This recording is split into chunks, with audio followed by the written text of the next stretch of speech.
Kendo aput pochung' ne ng'iyo dwach ogendini mosedong' chien the Marginalized Affairs Unit obago romo kawuono mar sungruok paro kod riwruoge magin e yuto mag oganda e bwo chenro mar kawo pach jopiny ewi kaka inyalo ting'o malo ogendini mang'aw e pacho ka.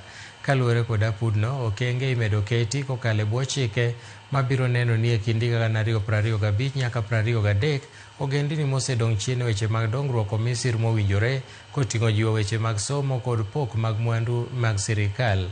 Koloso e kinde romono, jalup direkta mar apudno okoni paro mar chik ma oketi biro medo ting'o malo yuto mag ogendini mosedong' chien e weche mag dongruok.